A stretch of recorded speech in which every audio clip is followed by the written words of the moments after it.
Vēl viena lieta, par kuru man šobrīd ir jāpadomā, ir par Eiropas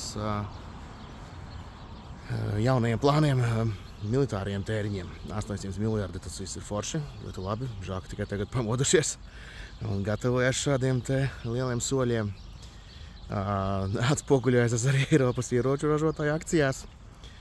Un man vienīgais jautājums būtu, cik mēs drīz to visu sagaidām, to patieso ietekmi. Cerams, ka šoreiz būs citādāk nekā iepriekš, bet atceramies Covidu un pēc tam tās atvesļošanās programmas, ja? Cik daudz tie līdzekļi ir apgūti, cik viņi ir ieviesti dzīvē. Es, protams, precīzi nezinu, atsauc kaut kādu sižetu uz to, ka, protams, ne viss. Jautājums, cik ilgi tas notiekās un vai šoreiz nebūs līdzīgi.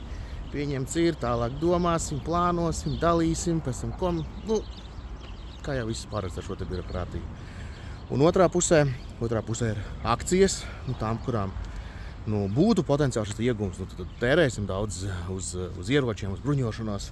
Un tad tāds spilgts piemērs Rheinmetall. Nav investīciju rekomendācija, uzreiz saku, ja?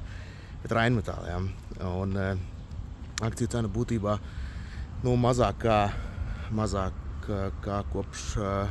gada laikā ir vairāk nekā dubultā. Bet, ja mēs paties vispār no kara sākuma, reiz 10 vai pat vairāk. Bet vai ražošanas jauda ir pieaugusi 10 reizes vai 10 reizes vairāk ir rūpnīcas uzbūvētas? Nav, ja? Un ar to ir jābūt arī uzmanīgiem ar savām investīcijām. Tas, kas tur reāls notiekās, protams, var braukt trendu, var braukt noskaņojumu, bet tas tādā mērā arī ir jāvērtē.